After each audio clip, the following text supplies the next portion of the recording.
hope you enjoy this collection of art and horror. I've always found comfort in monsters and ghosts. Every ghost story deepens the shadows, makes the world a bigger place, a stranger place. These ghosts happen to be fiction, even if the fears that underwrite them are very real. Fortunately, our world is filled with non-fictional ghosts. One might linger behind you right now, if you're lucky. This collection represents years of work. Some stories come to you right away, you just have to get them on the page. These tend to make you feel like a writer. Some take time. Some of these took decades of writing and rewriting, of frustration and giving up more than once. These tend to make you a writer. I'm damn proud of these. I think you'll really enjoy them. If not, I have other books. Just keep purchasing them and reading until you find the one that suits you. It's the only way. We don't have forever to do all the things, but damn it, I managed to do this. It makes a fine legacy, a darn pretty tombstone. Give it a read, leave some flowers. Hugs and kisses, Elford Alley. When my heart finally stopped and all brain function ceased, I heard nothing. Then I heard you. I heard your prayers, your inconsolable sadness. I heard it all, and I fought my way back to see you, through shadow and dark, and through a door I can never enter again. When I found you, in a world of cold only the dead can feel, you screamed at the sight of me. You hid your head, I can't go back, and I can only watch you move on from the shadows. I'm changing now, love. You made a wraith of me. Mary was 5'4" and made of cold iron ore. A bent, shuffling, immovable object, she plowed through her life for 78 years with a swath of broken relationships piled behind her. Which is why she was so surprised to see Callie's name light up on her phone. She answered the call and barked a hello. "Where is he?" Callie asked. Her voice shook. "You'll have to be more specific." Mary sat at the Formica kitchen table, tapping her fingers on the surface. "George, where is he?" "Last I checked, Callie, he was at Vernon Rest Cemetery." "There's nothing there except an empty patch of ground. You're saying Vernon Rest ate another one?" Mary laughed. "Those are children's stories. You just got turned around is all." "Cut the shit, Mary. Haluva way to talk to your mother." "Step-mother. Last time I was there, so was he. You were there too, making a scene as I recall. Are you saying the last time you saw my father's grave was the funeral 2 years ago?" Mary sighed. She'd known Callie since the girl was 10, when Mary married Callie's father, George. When George finally succumbed to what Mary considered an unnecessarily drawn-out case of cancer, Callie vowed she would never speak to Mary again. Right after the funeral, while Mary had shuffled away from the grave, Callie had screamed, "You didn't even shed a single tear for him. Do I need to cry every time?" Mary thought. "You bury so many in the later years, you'd be as dry as an old sponge if you sobbed for them all." "I went to drop off flowers like I do every month." Callie's voice rose. "But this time the gravestone was gone. I couldn't find anything, just a patch of grass." "What did you do?" "You're still pissed I got rid of his shit." "He's gone. I didn't do nothing to his grave. I haven't even been up there." "Unbelievable. You're cold. You're cold and mean, Mary. Call the Cemetery Association. I give them $20 twice a year. They should know." "I have. They have no idea what's happened. They keep saying they'll look into it, and then no one calls me back. I don't know where the tombstone is, and I'm just as pissed. You know, most of his life insurance went into the funeral and the stone. I gotta make do with Social Security now." Callie hung up. Mary shook her head. A missing grave? What was her game? Mary decided to visit Vernon Rest. "I always forget how mean you can be. Your attack on a chair." George always said that laughing. Mary would laugh too. Despite it all, they laughed a lot in those days. But then he got sick. Stayed sick. Mary was there, for weeks and months. The 2 years it took for him to die, reduced to an angry, belligerent toddler for much of it. She found ways to cope. She pulled up to the cemetery as the evening waned and stumbled out of the car. She slammed the door and pushed her way past the gate. Vernon Rest was a small graveyard. 2 acres of stones and crosses pushed together in a jumble. At one point, there had been a church, but the building burnt down years before. The foundation and some of the walls remained, a jagged and crumbling sentinel among the stones.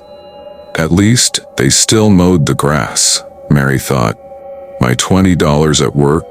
The sun floated on the horizon, waiting to drop and bring in the dark. She weaved her way to the area where they had buried George. She felt a weight forming in her chest, growing heavier as she drew closer. George. She had loved him. She could see the spot now, where he was lowered 2 years ago. But at the end, something changed. He wasn't George then. George was already gone. Laughter shook her from her thoughts. At the bottom of the hill, 2 figures darted from tombstone to tombstone, ducking behind them and laughing. "Children, hey!" Mary called. "Get the hell out of here! This ain't a playground!" The figures stopped. They leaned closer together and conversed. One pointed at her. She flipped them off, unsure if they could see her gesture in the dying light. She resumed her journey, drawing near a gravestone flat on the ground, fallen as so many had. His mother, she believed. But there, a space of empty grass between George's mother and brother. "George," Mary whispered, closing her eyes. "I am sorry." She took a breath and opened her eyes. She looked again. Callie was right. No tombstone, nothing, just a bare patch. She scanned the surrounding graves. Was she in the wrong place? No, she remembered making her way here. She remembered the funeral director holding her arm and guiding her, wheezing and struggling more than she had through the short journey. Callie behind her with her arms crossed, seething. Mary dropped to the ground, her knees burning. She felt the ground. Maybe it fell? But only grass and dry earth. A glint caught her eyes, and she picked up a small gold ring. She could see the engraved flowers and vines upon it. George's ring. Hers was a match, with a small diamond in the center. Mary held it against the twin on her shaking hand. Where is it? Whispers broke her concentration. The kids startled her, now only a few yards away. They didn't bother to hide, but whispered to each other and laughed. Their eyes gleamed in the fading light. She could tell they were dirty, their clothes wrinkled and matted with dirt and grass. Even their hands were coated in dirt. "What are you doing?" "I said, get out of here," she hissed. Mary looked down as she rose to her feet. The kids were gone. She could hear footsteps running to her. She turned and braced herself, but the steps moved past her. Mary didn't see the runner. She glanced to the other side and saw the boy suddenly standing there with cropped hair, shorts, and no shirt. He rested his hands on his knees and giggled. Hot breath in Mary's ear. "What's wrong, Grandma?" The girl now stood next to Mary, the child's rotten breath threatening to gag the woman. Mary cried out. The girl hopped away and laughed. Mary's heart raced. She brought her hand to her chest and dropped the ring. The girl wore a long dress, the lower portion ripped away at her knees. Her hair pulled back, dirt on her face, and something smudged around her mouth. "It's getting dark," Grandma the boy said, now just as close as the girl. Mary started to back away. The kids now stood side by side, hands behind their backs, eyes on Mary. "The car is pretty far," the boy said. "You better run, Grandma," the girl said. They hunkered down and moved a leg back, ready to run. The girl darted forward and stopped. Mary cried out and fell. She stumbled to her feet, her breath rattled and heavy. The children giggled. "You leave me the hell alone."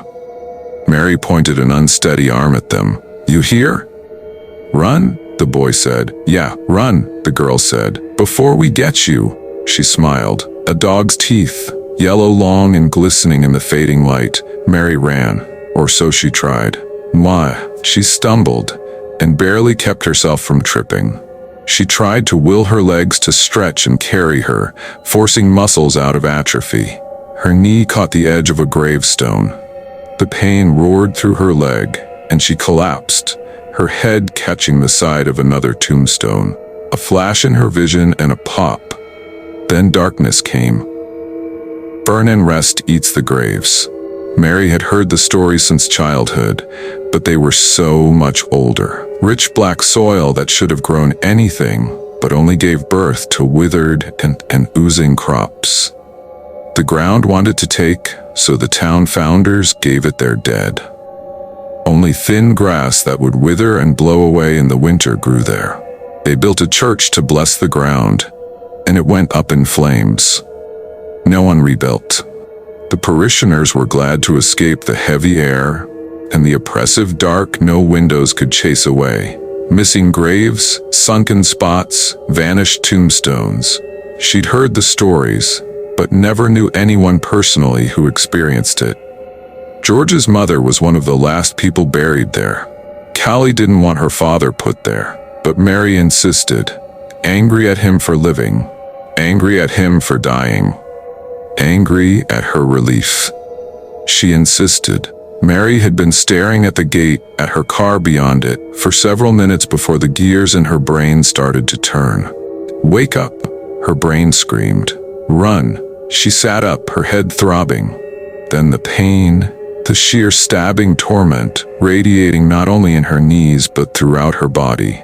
She felt like vomiting, the graveyard wobbling on a tilting axis. The meanest old snake wouldn't fool with you, Mary. "Oh, George," Mary croaked. "I am sorry." More giggles. She moved her head to the sound, the boy running toward her.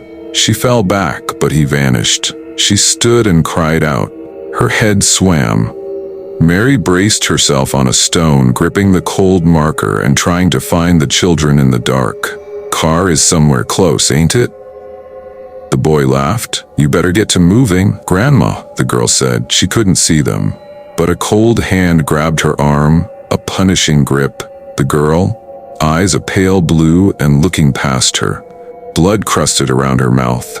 Yellow teeth. "We're gonna eat you, Grandma." Mary tried to pull her arm away. She stumbled back. The girl released her grip and vanished. More laughter. Behind her or down the hill, echoing or in her ear with a burst of foul air. The scent of rot with sweet just beneath. A waft of death. She had to make it. She had to tell Callie. Mary started to run, struggling and grabbing on the taller monuments for balance. She bit her tongue, trying to stifle the screams from the stabbing torment in her back and legs. The slamming pain radiated in her head. The laughter behind her grew distant. She was going to make it. Until the ground flew up to meet her, chin digging into the grass. She heard a snap, pain throbbing in her jaw. She moaned, unable to open her mouth enough to scream. She clawed the ground and pulled herself forward, but cold hands grabbed her ankles, pulling and dragging her through the grass. The children laughed, drowning out Mary's muffled, desperate screams. She tried to kick and fight, but the children dragged her through the graveyard to the church. She screamed through a broken jaw. Where the front door once stood, they dropped her legs and told her to stand. She remained frozen on her back, gasping at the waves of pain. Impatient, the children grabbed her arms and pulled her up. She wanted to struggle against them, to pull her arms away and run, but she could barely stand. Once on her feet, they backed away. Hands behind their backs, they smiled. Behind them stood the ruins, the burnt skeleton of the old church.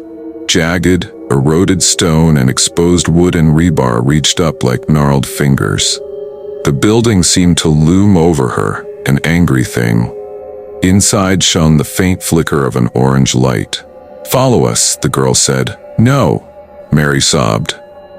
Her body was nothing but broken gears and shattered glass. The boy jumped forward and grabbed her shoulder. His nails dug into her skin. "This way." "Or we gotta eat you, Grandma." The girl rocked back and forth on her heels. She turned and motioned for them to follow. The boy poked her back and Mary tried to move but could not. She wished she had her phone, but it sat helplessly in her car.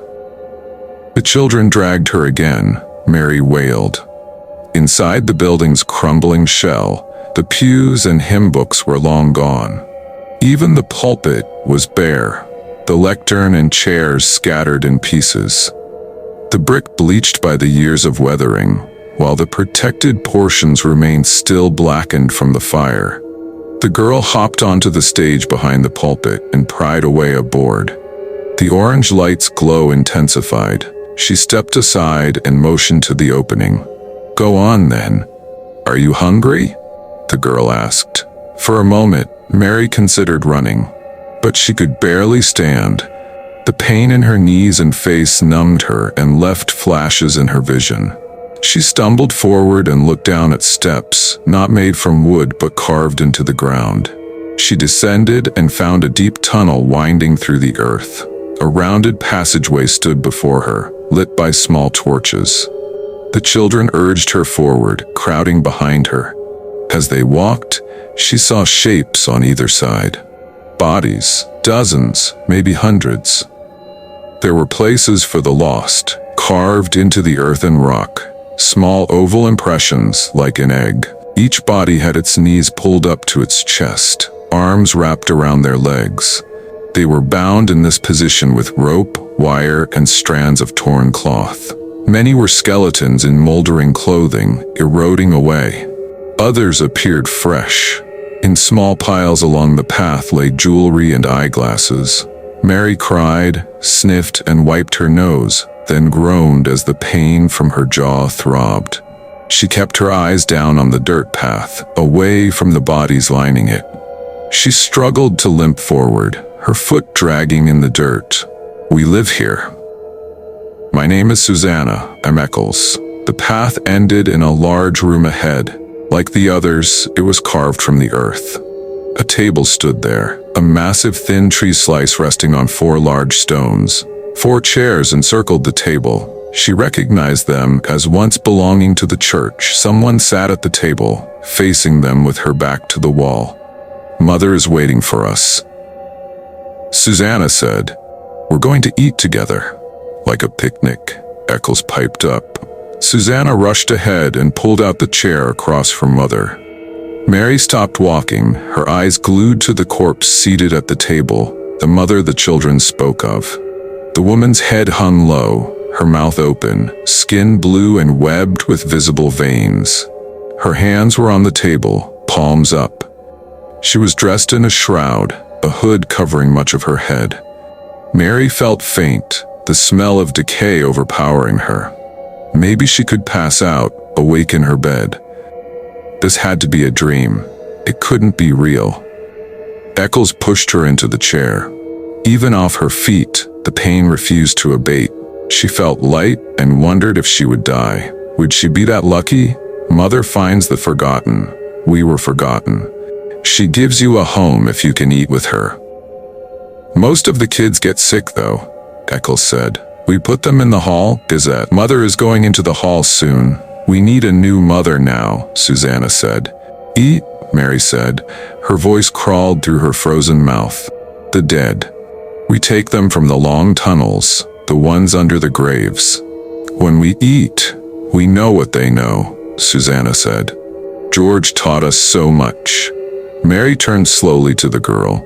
She smiled at Mary, her eyes unfocused. When you thought he couldn't feel, when he was stuck in the sleep, Susanna said. The coma, Mary thought.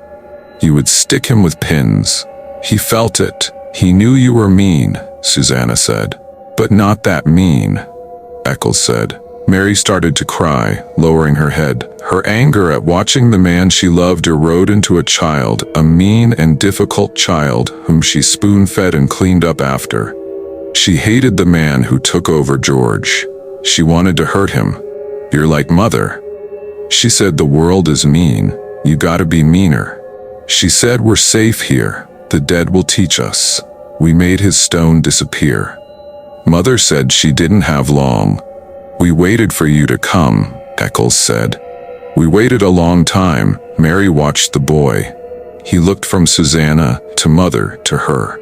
A gap-toothed grin, drool running down his face, a permanent smile.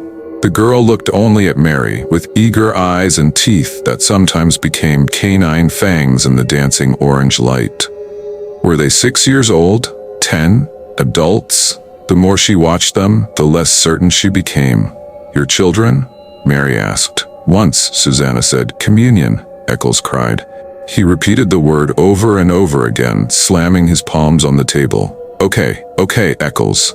Susanna said. She reached to Mother and took the corpse's hand in her own. She pulled, and the arm came loose. She reached over the table and removed the head, resting it gently on the table. She pulled away the other arm. The torso slumped and fell from the chair. Susanna took the arm and slid it along the table in front of Mary.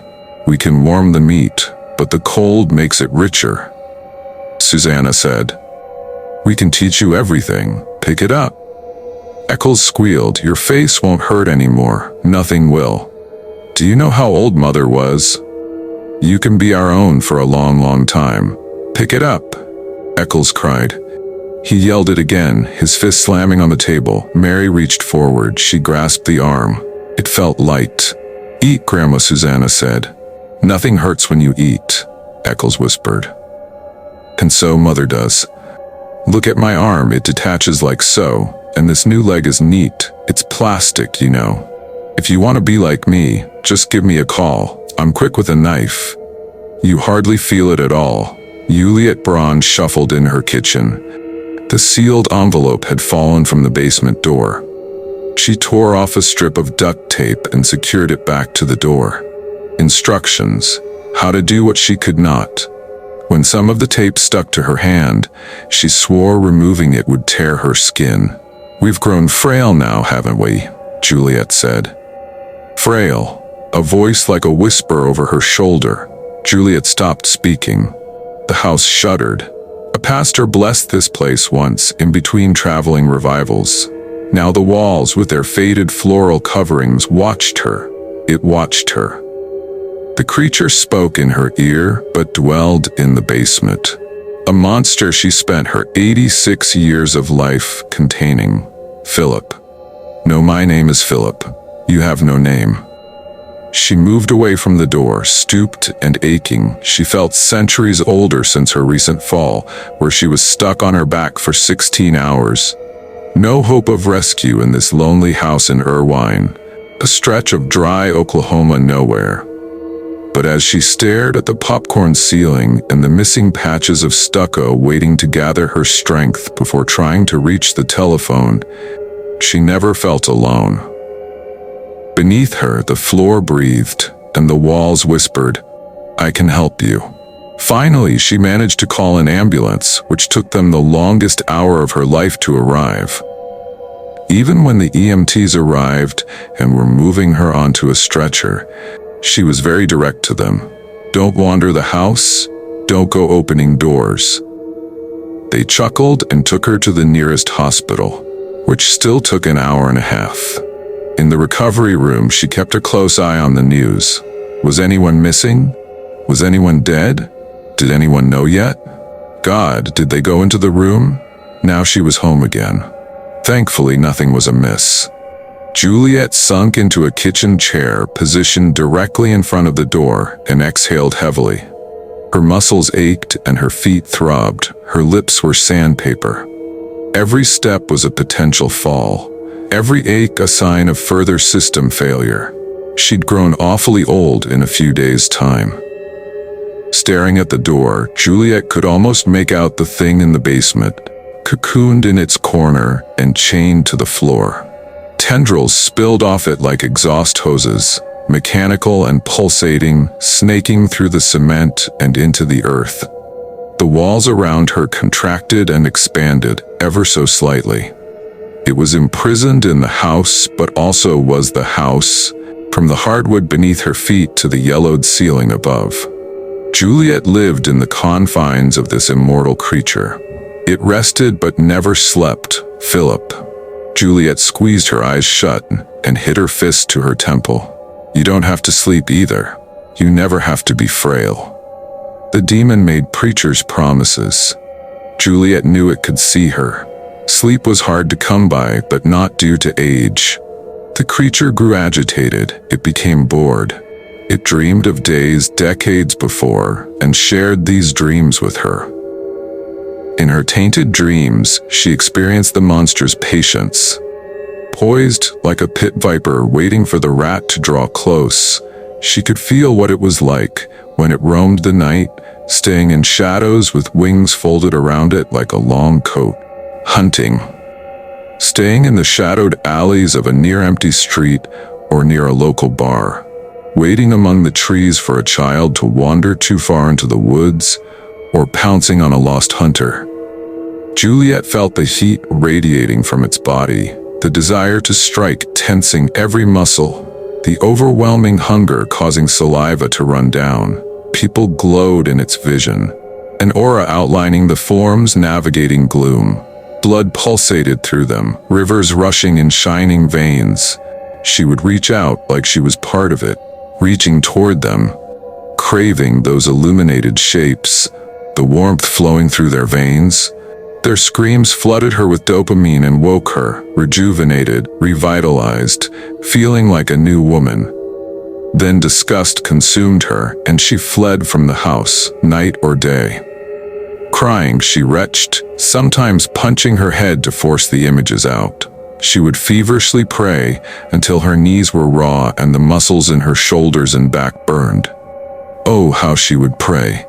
Yet she was drawn back, even now. She stood and stepped closer to the door. Juliet leaned against it, sliding her palm flat against the aged wood. An invitation. Show me. It did. She felt young again, strong. She could run. She could jump. She could do things she had forgotten ever since she turned 80. She could feel desire. She wanted. A hand gripped her shoulder. Pressure. Touch. This is what she wanted, what she yearned for. How could it do this to her? Did it matter? A new life, it said, as its tendrils worked through the house. A new life for you, one truly unending. No, Juliet said. She could hear the screams again, the suffering. Her mother, just come down here. No, Juliet stuttered. Then kill me. Juliet said nothing. We can be a family again. You're not him, Juliet cried, tearing her hands away. You're something else that stepped in. You're just wearing a costume. Backing from the door, she turned and grabbed a knife from the block on the counter. Then she snatched and twisted the doorknob. The door clicked, creaking open. A sour, rotting stench slapped her, and the cellar's peeling wallpaper was drenched in humidity. Holding her breath was impossible, so Juliet breathed through her nose, keeping the rank taste of the air from her tongue. She flicked on the light and gripped the railing, easing down the bowed stairs, knife tight in her other hand. A shotgun rested near the bottom of the steps, fired once. Dried blood stains were dark clouds on the concrete floor. The creature rested in its corner, dark and encased in veined, stretched flesh, reminding her of giant wet leaves. The ground around the creature was damp. The creature shuddered, its chains rattled. She could see the tendrils, the dozen dark hoses that ran from the back of the being and into the floors and walls. They looked slick and soft, but were as strong as iron. You couldn't sever it from the home. She'd tried. Juliet left it weak. She would wound it, slow it down, keep it from snapping those chains. Moving quickly, she slid the knife across its cocoon of wings. Black liquid oozed out like fresh tar in a hot sun. The pulsating mass didn't flinch. All she could do was keep it contained, keep it weak. Even all these decades later, it wouldn't starve. Maybe it was plucking animals from the earth, who knew? There were no windows in the basement for it to crawl through. The outside entrance had been secured with chains and nails for many years. She'd been doing so since she was a girl. But she was older now. There was no one else to take on the task, and she couldn't leave it behind. Juliet tightened her grip on the knife. Juliet, her chest ached. That voice. His voice. Juliet, it's me. I'm still in here. She raised the knife. Please. Please, Han. Juliet sobbed and dropped the knife. All these years, all it had taken from her, but she still couldn't finish it. Juliet. Please, no, Juliet said. It was her mother's voice now. It's okay. Her mother guarded it for years. She told young Juliet it was their burden, a task handed down from God. But really, Juliet realized as the years passed, it was because of who the creature once was, who the demon occupied. He's better now. Her mother talked to it back then, trying to awaken the man inside, but she became too close and left Juliet an orphan. He killed you. He was weak. The demon took control. But he's stronger. How many years has it been since he tried to escape? How many decades since it tried to hurt you? Mother, do you remember what I had to do? Juliet recalled her mother's last words. My throat, she had gasped, her life leaking away with every breath. Cut it, so I don't come back. After the attack, her mother had managed to slam the basement door shut and bolt it. The creature below howled. It apologized in her father's voice, the chains shifting and dragging. Juliet ignored them while wrapping her mother in her own mother's quilt. Who else could? She dragged her to a wagon and thought the exertion would kill her. Rubbing her eyes did little good to get rid of the sweat and tears. The journey to the river was quicker than expected and lost. Juliet said her final goodbye. Juliet watched her float down the swollen river.